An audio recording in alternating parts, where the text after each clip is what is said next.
Capítulo 8. Uma questão de escolha. Vou coletar sozinho hoje, o ceifador Faraday disse a Rowan e a Citra em um dia de fevereiro, o segundo mês de treinamento. Enquanto estiver fora, tenho uma tarefa para cada um de vocês. Ele levou Citra até o gabinete das armas.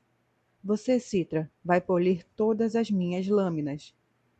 Ela havia passado quase todos os dias de treinamento naquele lugar, mas ficar sozinha ali, sem ninguém além dos instrumentos da morte, era completamente diferente.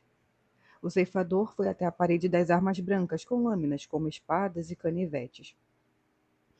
Alguns estão empoeiradas, outros sem brilho. Você deve avaliar que cuidado cada uma precisa. A garota observou como o olhar dele passava de uma lâmina a outra, talvez demorando tempo suficiente para evocar alguma lembrança. O senhor já usou todas elas? Ela perguntou. Só metade, e nenhuma arma foi usada mais de uma vez. Ele estendeu o braço e tirou um florete de quarta parede, aquela com as armas mais antigas. Parecia do tipo que os três mosqueteiros usavam. Quando eu era jovem, gostava mais de efeitos teatrais. Fui coletar um homem que era esgrimista. Então o desafiei para um duelo. E você venceu? Perdi 2 vezes. Ele perfurou meu pescoço na primeira e abriu minha artéria femoral na segunda. Ele era muito bom. Depois de acordar no centro de revivificação, eu voltava para desafiá-lo. Com suas vitórias, o esgrima ganhava tempo, mas ele tinha sido escolhido para a coleta e não iria ceder. Alguns ceifadores mudariam de ideia, mas isso constituiu uma concessão e favorece aqueles com maior talento para a persuasão. As minhas decisões são firmes. Na terceira luta, perfurei o coração dele com a ponta da minha espada. Enquanto dava o último suspiro, ele me agradeceu por deixar que morresse lutando. Foi a única coisa e a única vez em que todos os meus anos como ceifador que me agradeceram pelo meu trabalho. Ele suspirou e guardou o florete no suporte de onde o tinha tirado, e Citra percebeu que se tratava de um lugar de honra. Se o senhor tem todas essas armas, por que pegou a nossa faca naquele dia em que foi coletar minha vizinha? Citra tinha se perguntado. O ceifador sorriu, para avaliar sua reação. Eu joguei fora, ela respondeu. Imaginei, ele disse, mas essas você vai polir. Depois saiu e a deixou sozinha na sala. Quando o ceifador foi embora, Citra examinou as armas. Ela não tinha muitas curiosidades mórbidas, mas se pegou pensando quais lâminas já haviam sido usadas e como. Ela achava que uma arma nobre merecia que sua história fosse passada adiante, e se não fosse para ela ou Rowan, para quem mais seria? Ela tirou uma cimitarra da parede, uma monstruosidade capaz de decapitar qualquer um com um único golpe. Será que o ceifador Faraday a utilizara para uma decapitação? Combinava, de certa forma, com o estilo dele, rápido, indolor, eficiente. Enquanto a movia desajeitadamente no ar, se perguntou se tinha força suficiente para decapitar alguém. Meu Deus, em que estou me transformando? Ela pôs a arma sobre a mesa, pegou um pano e a poliu. Quando terminou, passou para outra, depois outra, tentando não ver a própria imagem refletida nas lâminas reluzentes. A tarefa de Rowan não era tão visceral, mas era ainda mais perturbadora. Hoje você vai escolher minha próxima coleta, o ceifador Faraday disse. Depois entregou a Rowan uma lista de parâmetros em que o indivíduo a ser coletado deveria se enquadrar. Todas as informações de que precisa estão no nimbo cúmulo, se você for esperto bastante para encontrar. Depois, o ceifador saiu para a coleta do dia. Rowan quase cometeu o erro de informar a lista de parâmetros a nimbo cúmulo para que ela lhe indicasse alguém mais. Lembrou que pedir auxílio a nimbo cúmulo era estritamente proibido para os ceifadores. Eles tinham acesso total ao fabuloso acervo de informações da grande nuvem, mas não à consciência algorítmica. Faraday contara que um ceifador havia tentado acessá-la. A própria Nimbo Cúmulo o denunciou ao alto punhal, e ele foi severamente punido. Como disciplina os ceifadores? Rowan perguntara no momento. Ele foi condenado à morte 12 vezes por um júri de ceifadores e por 12 vezes foi revivido. Após a 12ª, ele ficou em liberdade condicional por um ano. Rowan imaginou que um júri de ceifadores seria muito criativo em seus métodos de punição. Desconfiava que morrer 12 vezes pelas mãos dele seria muito pior do que se jogar do alto de um prédio. Ele começou a digitar os parâmetros de busca. Foi instruído a incluir não apenas a cidade em que estavam, mas toda a Midmérica, que se estendia pelo cerco de 1.500 quilômetros na região central, no continente. Então restringiu a busca a cidades com populações abaixo de 10.000 pessoas e localizadas à margens de rios. Depois, a casas ou apartamentos a menos de 30 metros das margens. Em seguida, buscou pessoas acima de 20 anos que viviam nessas residências. Isso lhe deu mais de 40.000 pessoas. Ele fez tudo isso em 5 minutos, mas os requisitos seguintes não eram tão fáceis de encontrar. O indivíduo deve ser bom nadador. Ele acessou a lista de todas as escolas e universidades de cada uma das cidades ribeirinhas e cruzou as informações de todas as pessoas que participaram de uma equipe de natação nos últimos 20 anos ou que tivessem se inscrito para um triatlo. Cerca de 800 pessoas. O indivíduo deve adorar cachorros. Usando o código de acesso do ceifador Faraday, ele encontrou as listas de todas as publicações e blogs sobre cachorros. Acessou bases de dados de lojas de animais para pegar uma lista de todos os compradores regulares de ração de cachorro nos últimos anos. Isso reduziu o número para 112. O indivíduo deve ter antecedentes de heroísmo fora do âmbito de sua profissão.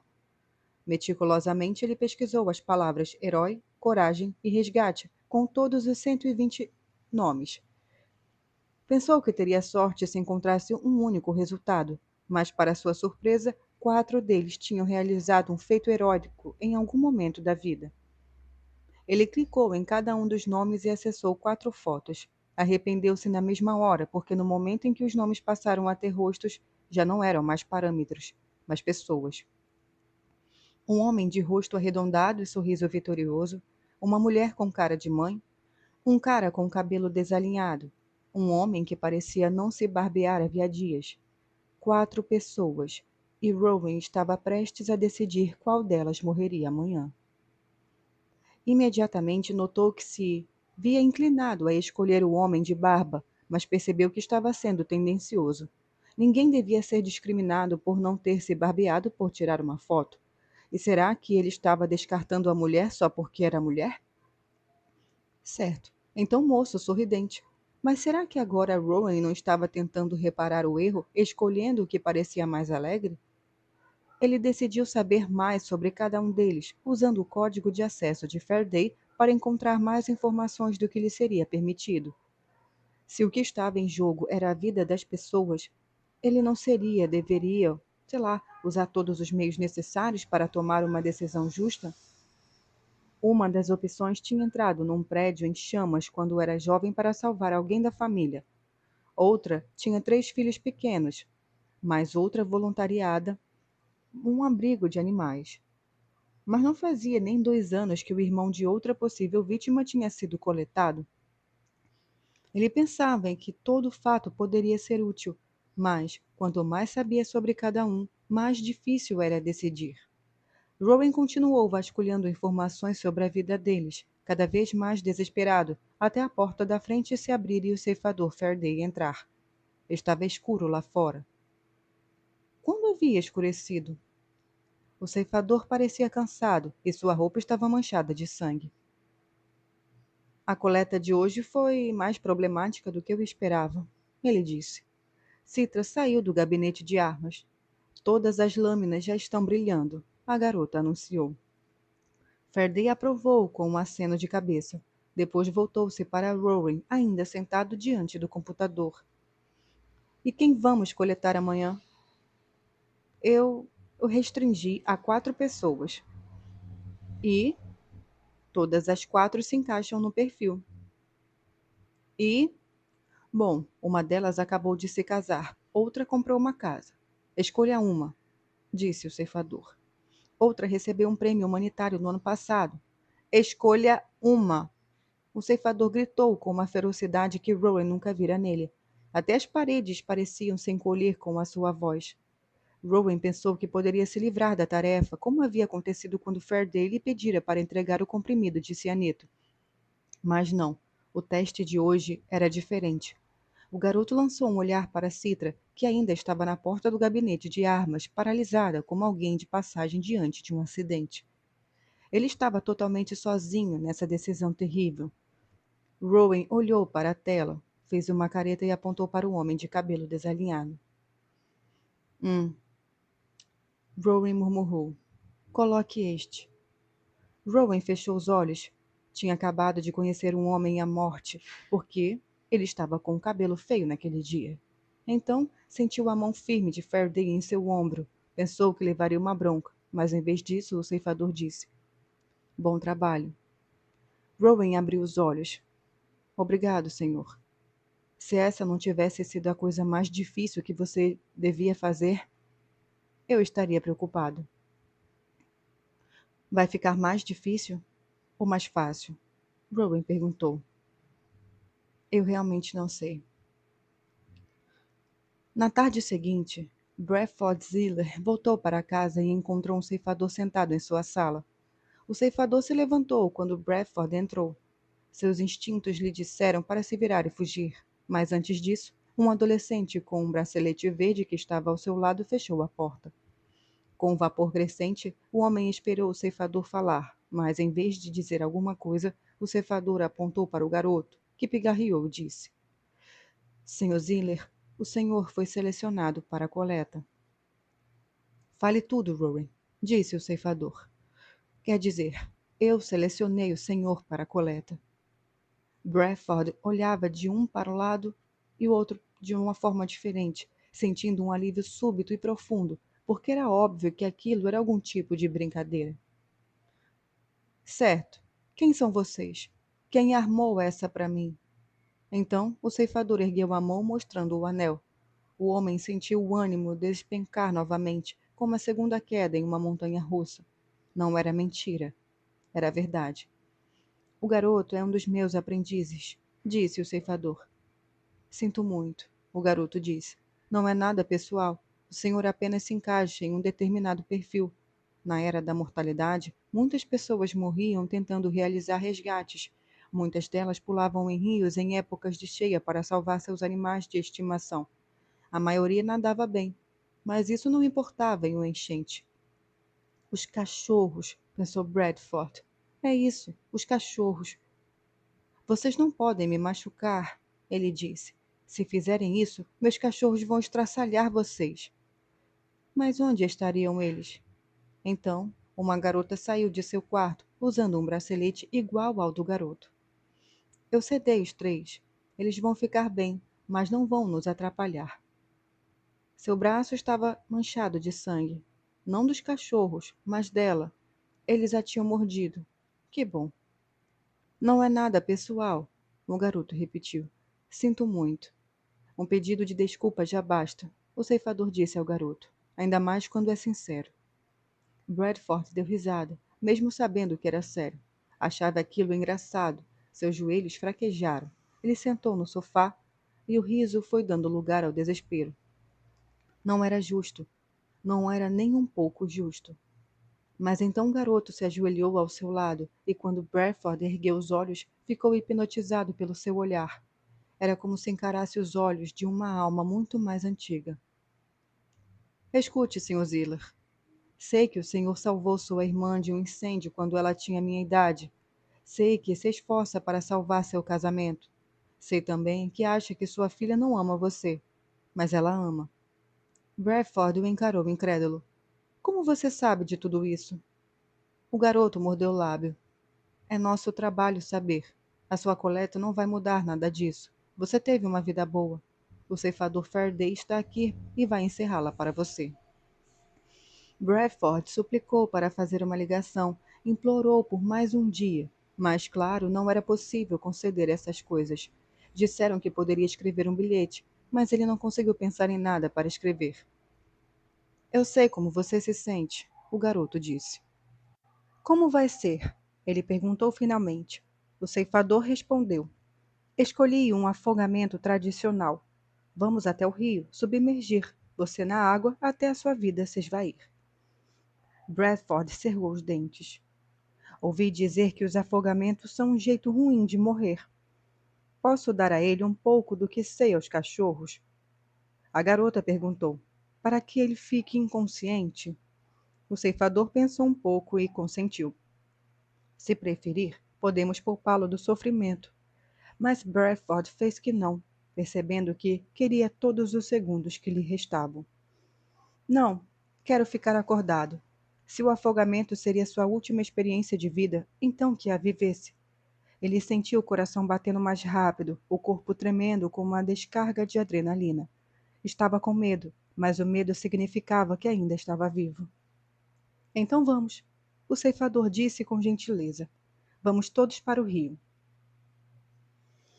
Citra ficou fascinada com a forma como Rowan se comportou. Mesmo tendo começado um pouco inseguro, ele assumiu o controle. Pegou as rédeas de medo daquele homem e lhe proporcionou paz. Citra só podia torcer para que, quando chegasse a sua vez de fazer uma escolha, pudesse manter a compostura tão bem quanto Rowan. A única coisa que ela tinha feito naquele dia fora sedar os cachorros. Agora levou uma mordida, mas isso não era quase nada. Tentou convencer Faraday a levá-lo para um abrigo, mas ele se recusou. No entanto, deixou que ela ligasse para o abrigo para virem buscá-los, e para o legista para vir buscar o homem. O ceifador se ofereceu para levar Citra a um hospital para uma cura rápida do ferimento, mas ela disse que não precisava. Seus próprios nanitos cicatrizariam até de manhã, e além disso sentia certa necessidade daquela dor. Ela achava que funcionaria como uma compensação pelo sofrimento do falecido. Você foi impressionante, ela disse a Rowan durante o longo trajeto de volta. Sim, até a hora em que vomitei no banheiro do rio. Mas só depois de ele ser coletado, disse Citra. Você deu forças para aquele homem enfrentar a morte. Rowan deu de ombros. Talvez. Citra achava ao mesmo tempo irritante e encantador o modo como ele manifestava sua modéstia. Existe um poema do honorável ceifador Sócrates, um dos primeiros ceifadores. Ele escreveu vários, mas este é o meu favorito.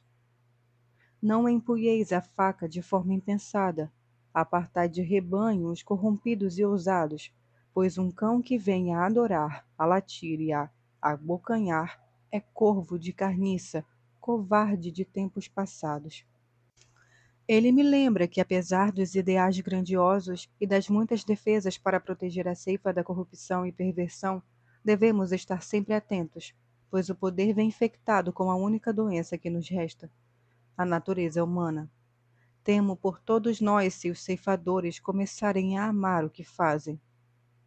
Do Diário de Coleta da Ceifadora Curry. Capítulo 9. Eis-me. Eis-me comia pizza demais. Sua mãe dizia que as pizzas ainda acabariam com ela.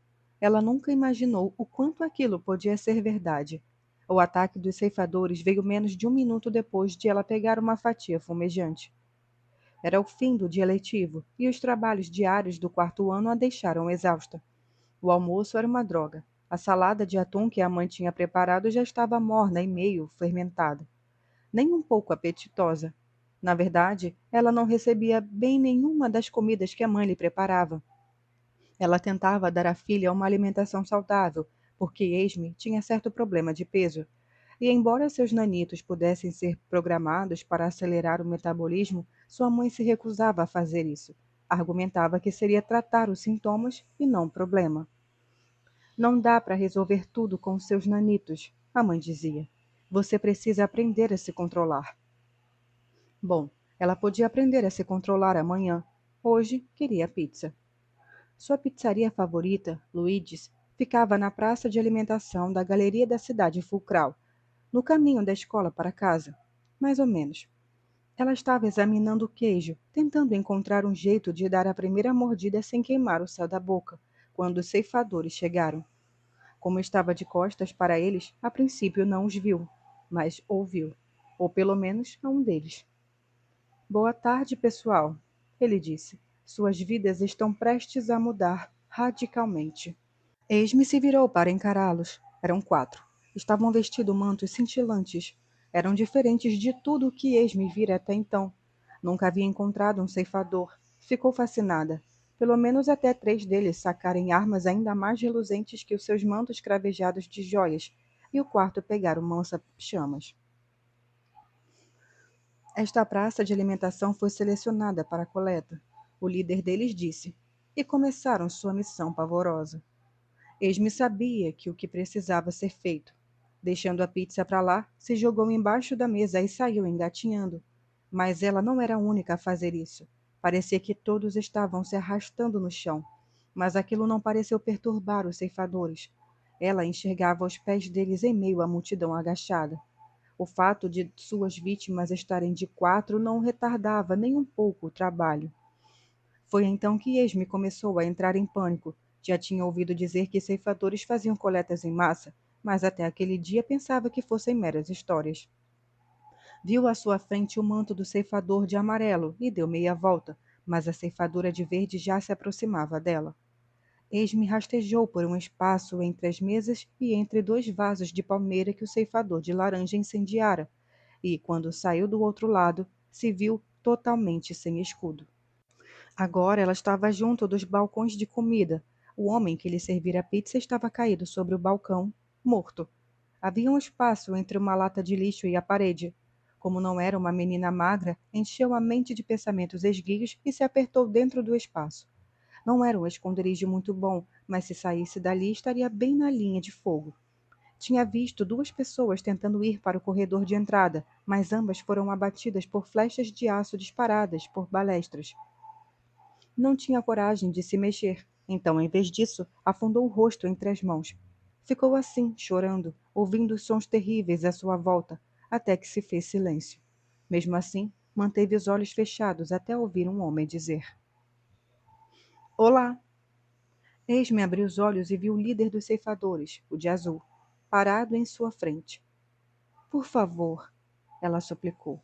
Por favor, não me colete. O homem estendeu-lhe a mão. A coleta acabou, ele disse. Não sobrou ninguém além de você. Agora, pegue minha mão. Com medo de recusar, Esme estendeu o braço, segurou a mão dele e saiu de seu esconderijo. Estava procurando você, Esme, ele disse. Esme levou um susto ao ouvir o seu nome. Por que um ceifador a estaria procurando? Os outros 3 ceifadores a rodearam. Nenhum deles apontou a arma para ela. Agora você vai vir conosco, o ceifador de azul disse. Mas, mas minha mãe. Sua mãe sabe. Concedi imunidade a ela. Jura? Sim, juro. Então a ceifadora de verde entregou um prato para Esme. Creio que esta seja sua pizza. A menina pegou o prato. A pizza esfriara o bastante para ser comida. Obrigada. Venha com a gente, disse o ceifador de azul, e prometo que de agora em diante sua vida vai ser tudo o que você sempre sonhou. E então Esme saiu com os 4 ceifadores, grata por estar viva e tentando não pensar nos muitos ao seu redor que não tiveram a mesma sorte. O dia definitivamente não ocorrera como planejado. Mas quem era ela para resistir ao que claramente parecia obra do destino? Será que houve um tempo em que as pessoas não sofriam de tédio? Um tempo em que não era tão difícil se motivar? Quando vejo os arquivos de notícias da era da mortalidade, parece que as pessoas se sentiam mais motivadas para fazer o que faziam. Para elas, viver era inventar, criar o tempo e não simplesmente deixar o tempo passar. E aquelas reportagens, como eram emocionantes, repletas de todo tipo de crime. Seu vizinho podia ser um vendedor de substâncias químicas recreativas ilegais. Pessoas comuns tiravam vida sem a permissão da sociedade. Indivíduos furiosos se apropriavam de veículos que não lhes pertenciam, causando perseguições perigosas em rodovias entre eles e agentes da lei. Nós temos infratores hoje em dia, mas eles fazem pouco mais do que jogar lixo no chão ou trocar os produtos de lugar no mercado. Ninguém se enfurece mais com o sistema. No máximo, olham feio para ele. Talvez seja por isso que a Nimbo Cúmulo ainda permite certo grau de desigualdade econômica. Ela, sem dúvida, é capaz de distribuir as riquezas igualmente, mas isso só aumentaria a praga do tédio que aflige os mortais. Embora todos tenhamos o necessário, ainda podemos lutar por mais coisas que queremos. Claro, não é uma luta como a dos tempos mortais, quando a desigualdade era tanta que as pessoas roubavam umas às outras, chegando a tirar vidas para isso. Longe de mim querer o retorno da criminalidade, mas me aborrece o fato de nós, ceifadores, sermos os únicos provedores de medo. Seria bom ter concorrentes. Do Diário da Coleta de Ceifadora Curry. Capítulo 10. Respostas proibidas. Cara, eu juro, todo mundo só fala disso. A galera pensa que você vai virar ceifador para se vingar o pessoal da escola. Em um dia ameno de março, uma das raras tardes em que o ceifador Faraday deu folga para Rowan, ele foi visitar o amigo Tiger, que nos últimos 3 meses não havia se atirado de nenhum lugar. Estavam jogando basquete no parque a poucas quadras da casa de Rowan, que ele não tinha permissão de visitar. E mesmo se tivesse, talvez não se animasse com a ideia. Rowan jogou a bola para Tiger. Não foi por isso que aceitei o treinamento. Eu sei e você sabe disso, mas as pessoas acreditam no que querem. Ele sorriu. De repente comecei a ganhar todo mundo e tudo quanto é jogo, porque sou seu amigo. Eles acham que posso dar acesso ao seu anel. A imunidade abre todas as portas. Pensar em Tiger dando uma de intercessor quase fez Rowan cair na gargalhada. Ele conseguia imaginar Tiger explorando isso ao máximo, talvez até cobrando pelo serviço. Rowan roubou a bola e fez um arremesso. Ele não costumava jogar antes de iniciar o treinamento com o ceifador, mas redescobrira o poder do próprio braço e sua mira.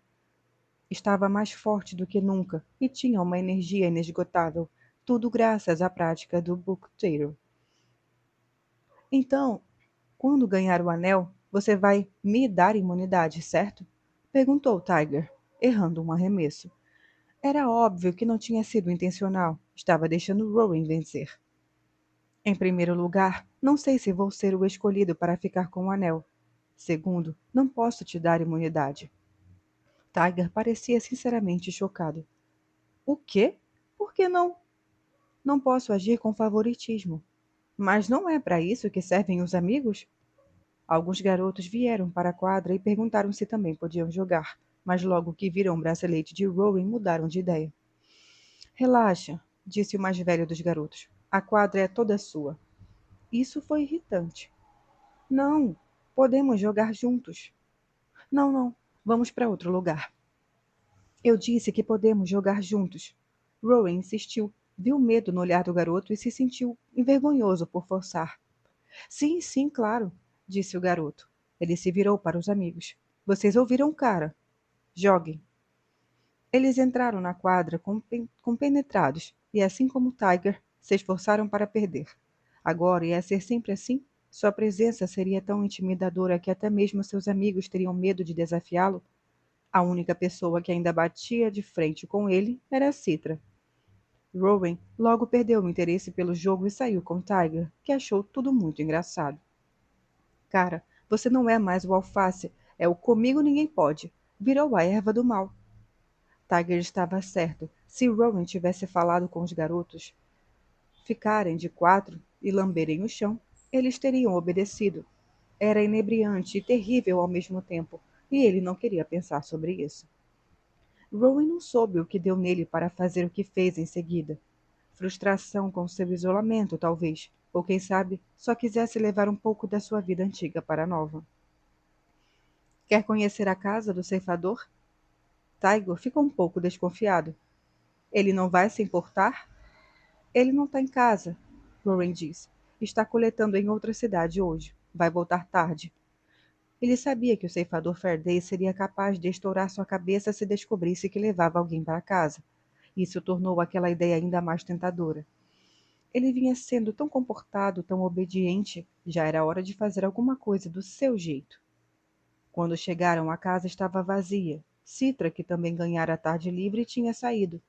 Ele queria que Tiger a conhecesse, mas depois pensou: e se eles se curtirem? E se Tiger a seduzir? O amigo sempre tivera jeito com as garotas. Certa vez, até tinha convencido uma menina a se jogar com ele e morrer só para poder dizer: as garotas caem aos meus pés, literalmente. Vai ser como Romeu e Julieta, ele lhe dissera. Só que vamos voltar à vida. Desnecessário dizer que os pais da garota ficaram furiosos e, depois de revivida, ela foi proibida de se encontrar com Tiger. Tiger nem se importou. O que posso fazer? A vida dela é uma história contada por idiotas. O que Rowan pensou ser uma frase de Shakespeare foi muito mal citada. A ideia de Citra caiu aos pés de Tiger, ainda que não literalmente. Deixou Rowan meio enjoado. Isso é tudo? Tiger perguntou enquanto observava o lugar. É só uma casa. O que você esperava? Um covil secreto subterrâneo? Para ser sincero, sim. Algo do tipo. Seria. Saca só esses móveis. Nem dá para acreditar que ele obriga vocês a viver neste buraco. Não é tão ruim assim. Vem, vou te mostrar um lance da hora. Ele levou Tiger para o gabinete de armas e, como esperado, o amigo achou realmente impressionante. Que incrível! Nunca vi tantas facas assim. E essas pistolas? Só vi em fotos. Ele pegou uma da parte e olhou dentro do cano. Não faz isso. Calma aí. Sou da galera de se jogar, não de atirar. Rowan tirou a arma dele mesmo e, enquanto a ajeitava de volta na parede, Tiger pegou uma manchete e começou a bandi-la no ar. Acho que posso pegar emprestada? De jeito nenhum. Poxa, ele tem tantas, nem vai sentir falta. Rowan sabia que Tiger era a encarnação da má ideia. Esse sempre foi parte da graça de seu amigo. Mas agora, essa era uma desvantagem enorme. Rowan agarrou o braço de Tiger, deu um chute atrás do joelho do garoto para fazer sua perna ceder e o jogou no chão. Tudo num único golpe de bocator. Então, segurou o braço de Tiger em um ângulo forçado, puxando apenas o bastante para doer. O que é isso? Tiger disse entre os dentes. Solta a manchete, agora. Tiger obedeceu e na mesma hora ouviram a porta da frente abrir. Rowan soltou. Silêncio. Ele disse em um sussurro furioso. Espiou pela porta, mas não conseguia ver quem tinha entrado. Fique aqui, ele disse a Tiger. Saiu discretamente e deu com Citra fechando a porta da frente. Ela devia ter saído para correr, porque estava usando uma roupa de ginástica que revelava muito mais do que Rowan desejava no momento. Ela drenou muito sangue do cérebro dele. Então, ele se concentrou em seu bracelete de aprendiz para lembrar que as respostas hormonais eram estritamente proibidas. Citra ergueu os olhos e fez um cumprimento automático. Oi, Rowan. Oi. Algum problema? Não. Por que está aí parado? Onde mais eu poderia estar? Ela revirou os olhos, foi para o banheiro e fechou a porta. Rowan voltou a fazer um barulho para o gabinete de armas. Quem é? Tiger perguntou. É a. Qual é o nome dela? Quero conhecer sua concorrente. Vai que ela me dá imunidade. Ou alguma outra coisa. Não, Rowan disse. É o ceifador Faraday, e ele vai coletar você na mesma hora que encontrá-lo aqui. De repente, a arrogância de Tiger evaporou. Merda, o que a gente vai fazer? Calma, ele está tomando banho. Se você ficar em silêncio, eu consigo tirar você daqui. Eles saíram para o corredor. Dito e feito, o som de um chuveiro chiou atrás da porta fechada no banheiro. Ele está lavando sangue? Sim, é sangue que não acaba mais. Ele levou Tiger para a porta da frente e praticamente o empurrou para fora. Após quase 3 meses de aprendizado, Citra não conseguia mais negar que queria ser escolhida pelo ceifador Faraday para receber o anel. Por mais que resistisse, por mais que dissesse a si mesma que aquela vida não era para ela, tinha passado a ver a importância do ofício e a perceber que seria uma boa ceifadora. Ela sempre quis levar uma vida significativa e fazer a diferença. Como ceifadora, isso seria possível. Sim, teria sangue em suas mãos, mas o sangue podia ser purificador. Sem dúvida, era assim que a questão seria encarada do ponto de vista da arte marcial. Citra descobriu que a arte marcial viúva negra era a atividade mais exigente, em termos físicos, que já havia praticado. O treinador deles era o ceifador Yan Xing, que, para coletar, não usava nenhuma arma além dos próprios pés e mãos. Ele tinha feito um voto de silêncio. Parecia que todos os ceifadores abriram mão de uma parte de si, não porque precisavam, mas porque queriam, como meio de pagar pelas vidas que levavam. No que você abriria a mão?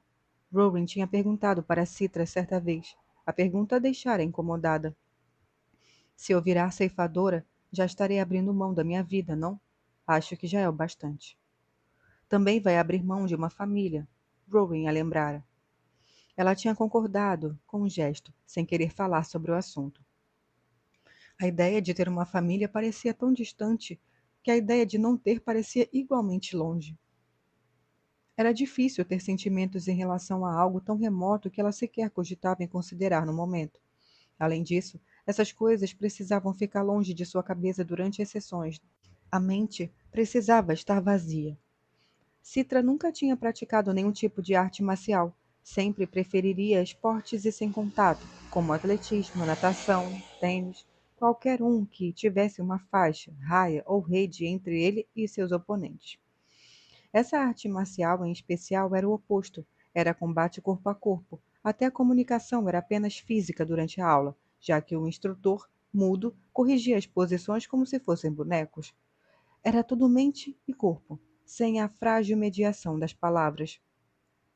Eram 8 alunos na turma deles, e embora o instrutor fosse um ceifador, Citra e Rowan eram os únicos aprendizes.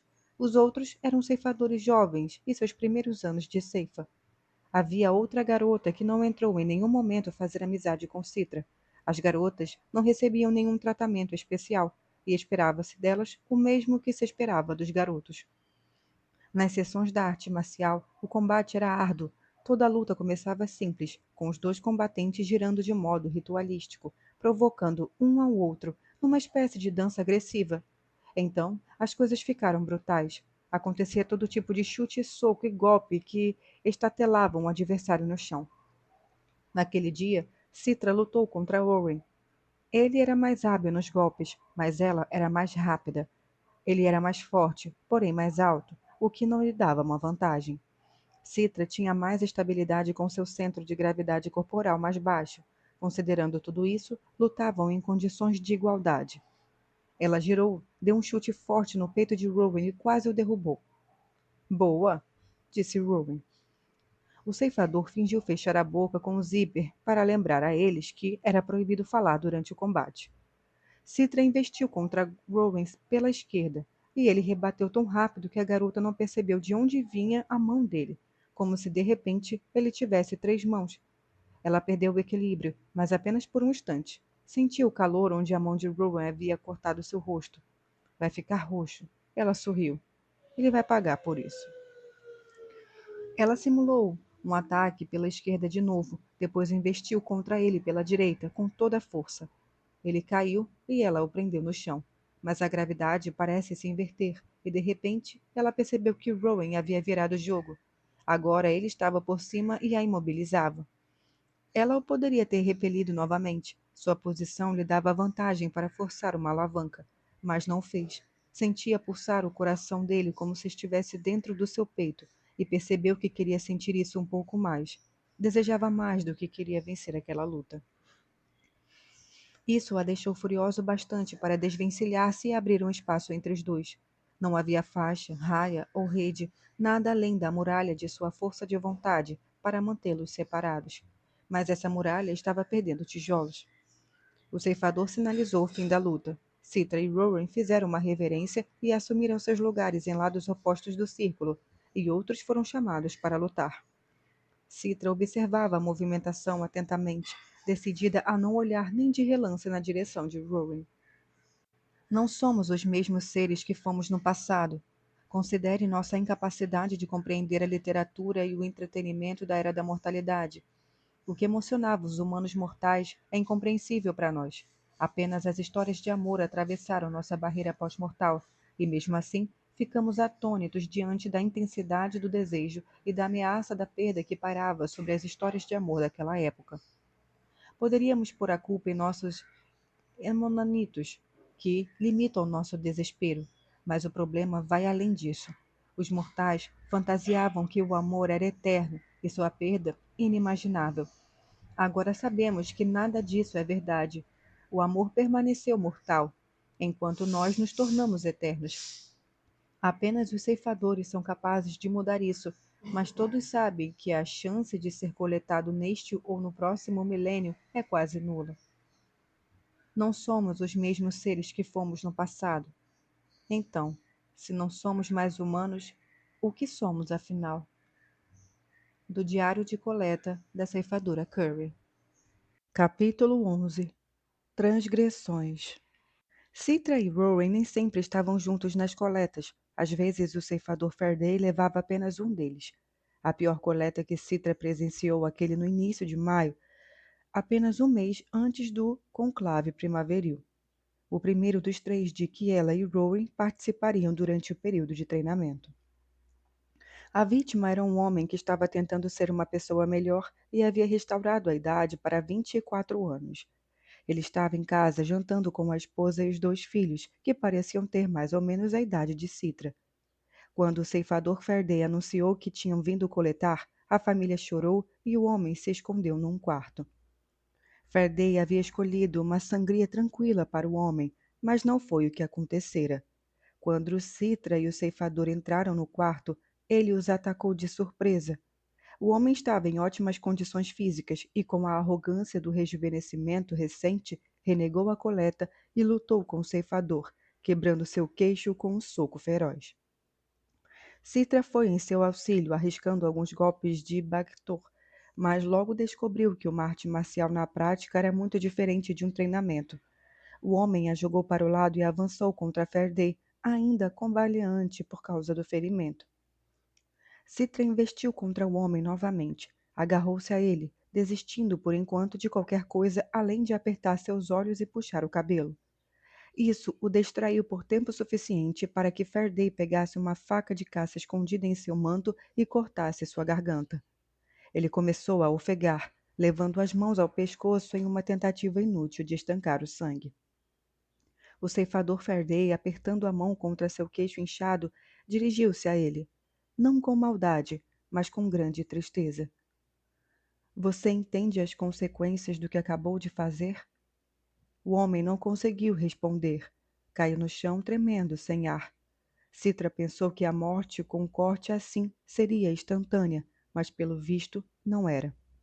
Ela nunca tinha visto tanto sangue. Fique aqui, o ceifador lhe disse. Olhe para ele com carinho e seja a última coisa que ele verá. Então saiu do quarto. Citra sabia o que ele iria fazer. A lei era muito clara em relação às consequências de fugir ou resistir à coleta. Ela não podia fechar os olhos porque recebeu instruções para não fazer isso. Mas se houvesse um jeito, queria poder tapar os ouvidos, pois sabia os sons que ouviria em seguida, vindos da sala. Começou com súplicas da mulher, implorando pela vida dos filhos, que choravam em desespero. Não implore. Citra ouviu o ceifador dizer ríspido. Mostre mais coragem aos seus filhos do que ao seu marido.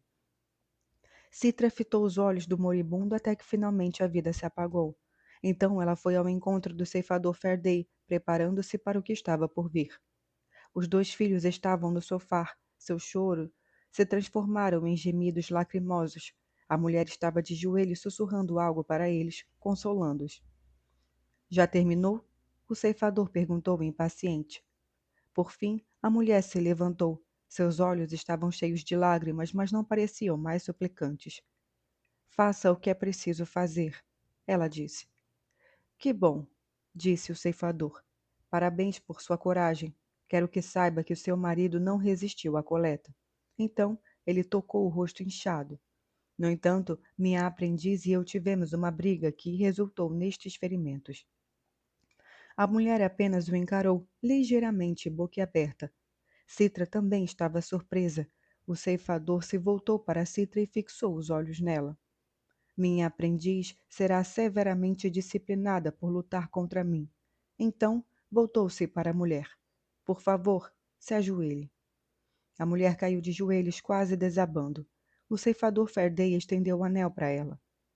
Como é de costume, você e seus filhos terão imunidade de coleta por 1 ano a partir de hoje. Por favor, beijem meu anel. A mulher beijou, beijou e tornou a beijar. O ceifador falou pouco depois que saíram. Pegaram um ônibus porque sempre que possível ele evitava carros públicos, considerava-os uma extravagância. Quando desceram do ônibus, Citra se atreveu a perguntar: Vou ser disciplinada por quebrar seu queixo? Citra sabia que o ferimento estaria cicatrizado até de manhã, mas os nanitos de cicatrização não eram instantâneos. O ceifador ainda estava com uma cara péssima. Não ouse falar sobre isso com ninguém, ele disse severo. Você não vai nem mesmo escrever sobre isso em seu diário, está claro? A transgressão de um homem nunca deve se tornar pública. Sim, Excelência. Ela queria lhe dizer o quanto o admirava pelo que havia feito, escolher a compaixão em vez do dever. Havia uma lição a ser aprendida em todas as coletas, e a de hoje tinha sido inesquecível. O caráter sagrado da lei e o bom senso de saber quando ela deve ser quebrada. Por mais que tentasse ser uma aprendiz exemplar, Citra também era passível de cometer transgressões. Uma de suas tarefas era levar um copo de leite morno para o ceifador Faraday na hora em que ele ia dormir. Assim como na minha infância, o leite morno abranda as asperezas do dia, o ceifador lhe disse. No entanto, dispensei o biscoito que costumava acompanhá-lo. Para Citra, passar em um ceifador tomando leite com biscoito antes de dormir beirava o absurdo, mas ela imaginava que mesmo um agente da morte devia ter seus prazeres secretos. Muitas vezes, porém, depois de uma coleta difícil, Faraday pegava no sono antes que ela entrasse no quarto na hora marcada para levar o leite. Nesses casos, ela mesma o bebia ou dava para Rowan, pois o ceifador Faraday tinha deixado claro que não deveria haver desperdício em sua casa. Na noite da terrível coleta, Citra se demorou um pouco mais no quarto dele. Ceifador Faraday? Ela disse quase num sussurro. Depois repetiu sem resposta. Notou pela respiração que ele já estava dormindo. Havia um objeto em sua mesa de cabeceira. Na verdade, estava lá todas as noites. O anel. Ele refletia a luz oblíqua que vinha do corredor. Mesmo na penumbra do quarto, ele brilhava. Citra tomou todo o leite e deixou o copo vazio na mesa de cabeceira para que de manhã o ceifador visse que ela o havia trazido e que o leite não fora desperdiçado. Depois, ajoelhou ali, encarando o anel. Ficou curiosa para saber por que Faraday nunca dormia com ele, mas sentiu que perguntar seria uma espécie de intromissão.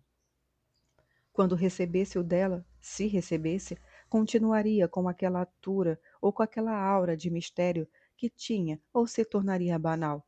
Será que deixaria de ser ou de ter o valor o anel? Ela estendeu a mão e logo recolheu. Não, então estendeu a mão mais uma vez e tocou o anel devagar.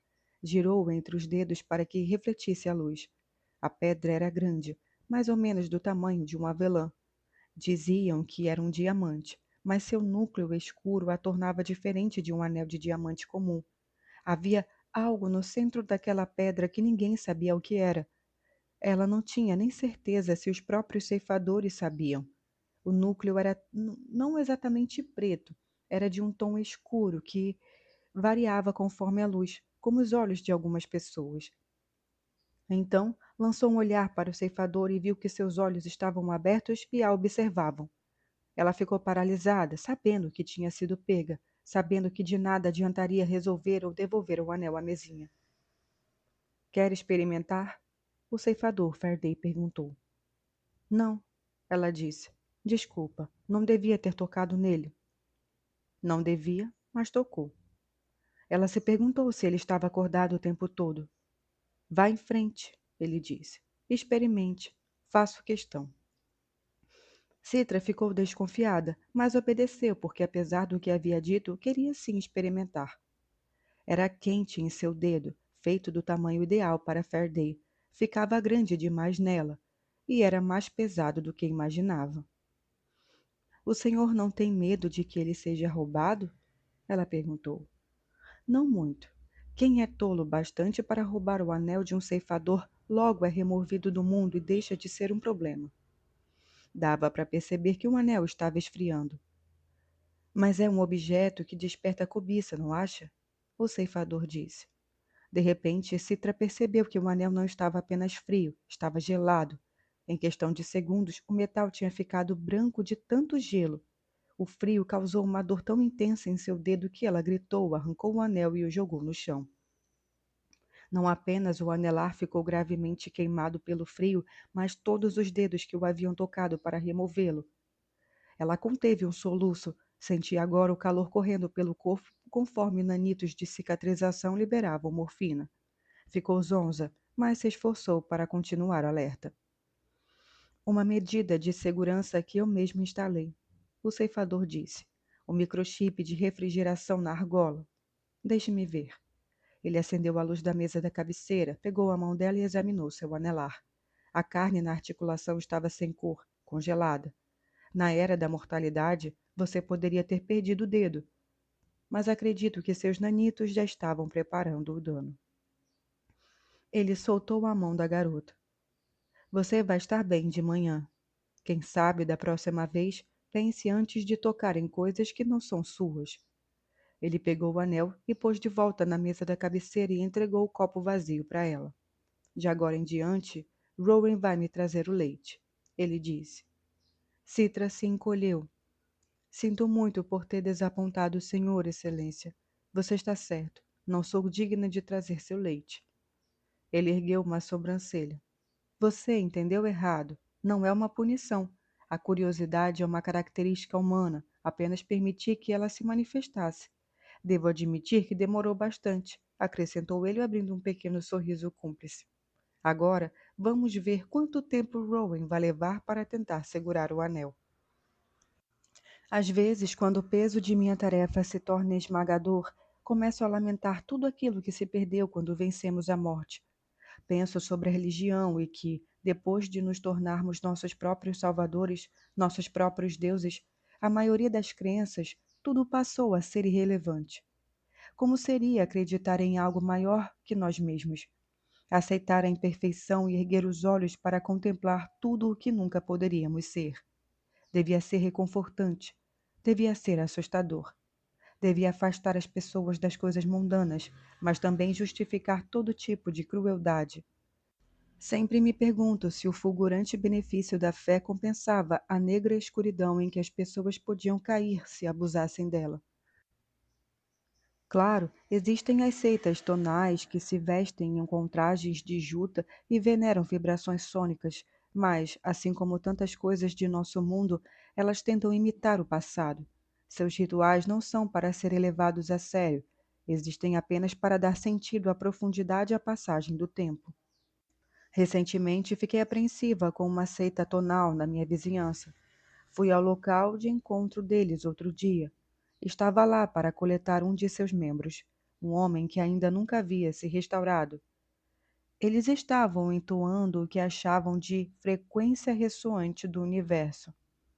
Um deles me disse que o som vive e que se harmonizar com ele traz paz interior.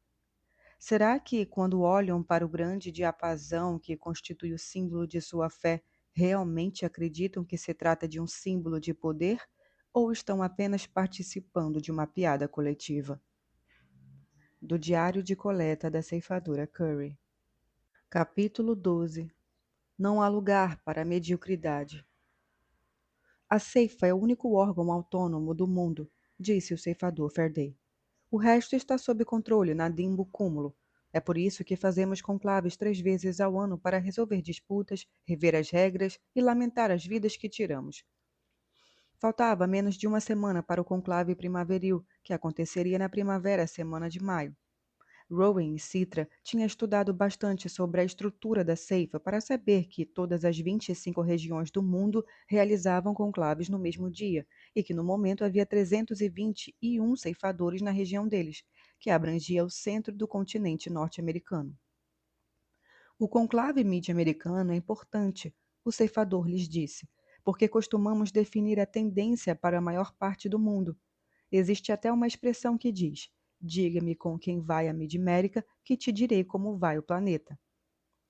Os grandes ceifadores do conclave global sempre estão de olho em nós. O ceifador Faraday explicou que os dois seriam testados em cada conclave. Não sei qual é a natureza desse primeiro teste, por isso vocês devem estar o mais preparados possível em todos os aspectos do treinamento. Rowan percebeu que tinha milhões de dúvidas sobre o conclave, mas ficou em silêncio. Deixou que Citra fizesse as perguntas, principalmente porque o ceifador Faraday ficava irritado com perguntas e nunca a respondia. Vocês vão descobrir tudo o que precisam saber quando chegarem lá, o ceifador dizia. Por enquanto, concentrem toda a sua atenção no treinamento. Rowan nunca tinha sido um aluno excepcional, mas isso era de propósito. Ser bom demais ou ruim demais chamava atenção. Por mais que odiasse ser o alface, era a sua zona de conforto. Se você se dedicar, não tenho dúvida de que consegue ser o melhor da turma. Seu professor de ciência lhe dissera depois de ele ter tirado a nota mais alta numa prova no ano anterior. Ele tinha feito isso só para ver se era capaz. Agora que sabia, não via muita necessidade de continuar se esforçando. Havia muitos motivos, um dos quais, e não menos importante, era a sua ignorância em relação aos ceifadores da época. Ele tinha feito que ser um aluno exemplar faria dele um alvo. Diziam que um aluno de um amigo foi coletado aos 11 anos porque era o garoto mais inteligente do quinto ano. Não passava de uma lenda urbana, mas Rowan acreditava nela o suficiente para não querer se destacar. Ele se perguntava se outras crianças também tentavam não chamar atenção por medo de serem coletadas. Rowan não estava acostumado a estudar tanto, achava exaustivo, e as matérias não eram apenas química, de venenos, história pós-mortal e a escrita do diário. Estudavam também metalúrgica, aplicada às armas, filosofia da mortalidade, psicologia da imortalidade e literatura da ceifa, cujo campo se estendia da poesia à sabedoria encontrada nos diários de ceifadores famosos. E, claro, as estatísticas que o ceifador Faraday tanto usava. Não havia lugar para a mediocridade, muito menos perto do conclave. Rowan fez uma única pergunta sobre o conclave. Vamos ser desclassificados se não passarmos no teste? Faraday levou um momento para responder. Não, ele respondeu, mas há uma consequência. Mas não contou qual seria. Rowan concluiu que não saber dava mais medo do que saber. Alguns dias antes do conclave, ele e Citra ficaram acordados até tarde estudando no gabinete de armas. Rowan estava quase pegando no sono, mas despertou subitamente quando Citra fechou um livro com força. Odeio isso, ela afirmou. Cerberina, acônito, cônio, polônio. Os venenos estão todos se misturando na minha cabeça. Isso com certeza faria a pessoa morrer mais rápido, Rowan ironizou. Ela cruzou os braços. Você sabe os venenos de cor? A gente só tem que conhecer 40 até o conclave, ele lembrou. E você sabe 40? Vou saber até lá. Qual é a forma molecular da tetrodoxonina? Ele queria ignorá-la, mas percebeu que não conseguia fugir do desafio. Talvez ela estivesse passando um pouco da sua natureza competitiva para ele. C11H17N3O6. Errado, ela disse apontando-lhe o dedo. É O8, não O6. Você foi reprovado. Ela estava tentando irritá-lo para não ser a única irritada ali. Ele não entraria na dela. Acho que sim, ele disse e tentou voltar aos estudos. Você não está nem um pouco preocupado? Ele respirou fundo e fechou o livro. Quando Faraday começou a ensiná-los, Rowan achou muito incômodo usar livros impressos à moda antiga, mas com o tempo descobriu que havia certa satisfação em virar as páginas e, como Citra já havia percebido, na catarse emocional de fechar um livro com força. É claro que estou preocupado, mas eu penso o seguinte: nós sabemos que não vão nos desclassificar. Sabemos que não podemos ser coletados e vamos ter mais duas chances para compensar qualquer besteira até escolherem um de nós. Qualquer que seja a consequência na primeira rodada de testes de algum de nós, ou se nós formos reprovados, vamos saber como lidar com isso. Citra se curvou na cadeira. Eu nunca sou reprovada, ela disse, mas não soava muito confiante. Vendo sua expressão amuada, Rowan teve vontade de sorrir, mas não o fez porque sabia que Citra ficaria furiosa. Ele até gostava de vê-la furiosa, mas os dois tinham trabalho de sobra para perder tempo com instabilidades emocionais. Rowan guardou o livro de taxicologia e pegou o tomo sobre identificação de armas. Eles deviam ser capazes de identificar 30 armas diferentes, saber empunhá-las e conhecer sua história detalhada. Rowan estava mais preocupado com essa questão do que com os dos venenos. Ele lançou um olhar para Citra e, ao notar que ela percebeu, procurou não olhar mais para ela. Porém, do nada, Citra disse: Eu sentiria sua falta.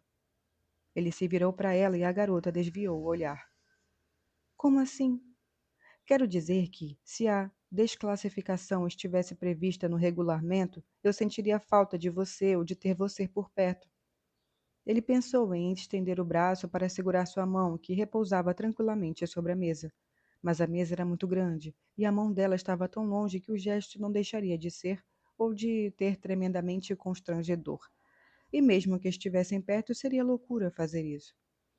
Mas não está prevista, ele disse. O que significa que aconteça o que acontecer, você vai ter que me aguentar por mais 8 meses. Ela sorriu. Sim, com certeza vou me cansar de você até lá. Foi a primeira vez que ocorreu a Rowan que talvez ela não o odiasse tanto quanto ele pensava. O sistema de cotas funciona há mais de 200 anos e, embora varie de região para região, deixa bem claro qual é a responsabilidade de cada ceifador.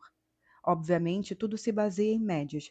Podemos passar dias ou semanas sem coletar, mas devemos atingir a cota até o conclave seguinte. Há aqueles que coletam sua cota logo e ficam sem nada para fazer às vésperas do conclave. Há aqueles que adiam e acabam tendo que apressar-se perto do final. Ambas as estratégias resultam em desleixo e parcialidade involuntária. Sempre me pergunto se a cota vai mudar algum dia e, se isso acontecer, quanto mudará. O crescimento populacional continua extraordinário, mas é equilibrado pela capacidade da nimbocúmulo de sustentar uma população crescente.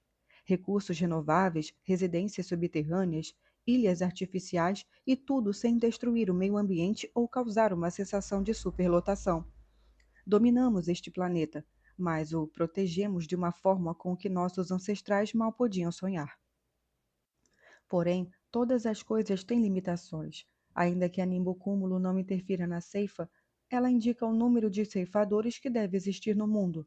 Atualmente, são cerca de 5 milhões de pessoas coletadas por ano, uma fração minúscula da taxa de morte que era na mortalidade, e bem longe do necessário para contrabalançar o crescimento populacional. Tremo só de pensar em quantas coletas e quantos ceifadores seriam necessários se tivéssemos de controlar totalmente o crescimento populacional. Do Diário de Coleta da Ceifadora Curry.